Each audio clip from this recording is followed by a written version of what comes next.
দর্শক, এখানে চলতেছে রিপেয়ারিং এর কাজ। সালোয়ারের কিভাবে ইলাস্টিক লাগাইতে হয় দেখুন, কিভাবে সালোয়ারে ইলাস্টিক লাগাইতে হয়। এভাবে করে এইভাবে খুলতে হয়, তারপরে এইভাবে দিয়ে এই এই এই এইভাবে দিয়ে এইভাবে নতুন কৌশল।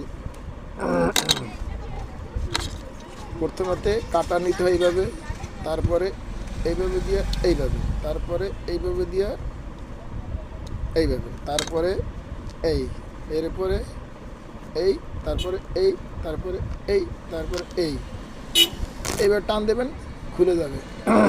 দর্শক, কিভাবে রিপেয়ারিং নতুন করে সালোয়ারে প্লাস্টিক লাগাতে হয় দেখাবো আপনাদের। এরকম টান দেবেন, ছিঁড়ে যাবে। না না না না, এইরকম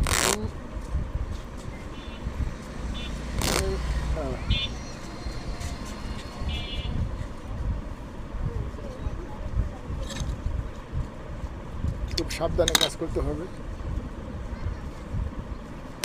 এইভাবে টান দিলে খুলে গেল, এইভাবে টান দেবেন, খুলে গেল।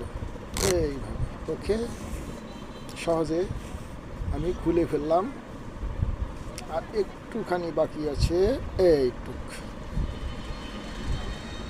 তো কীভাবে ইলাস্টিক সেলারে লাগাইতে হয় দেখাবো আজকে আপনাদের।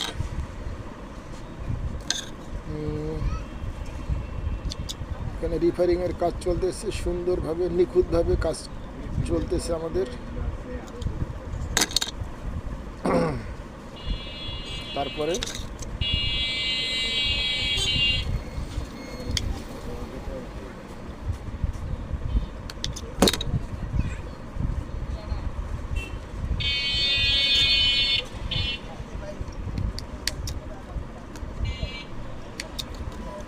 হয়ে গেল।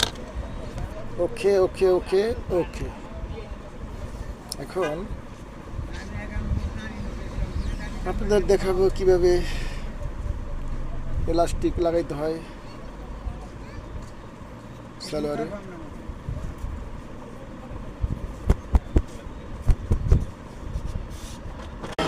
টিস্যু টিস্যু তো ওই জায়গায় আছে, জানে হাতে ছাড়ে তো টিস্যু আছে।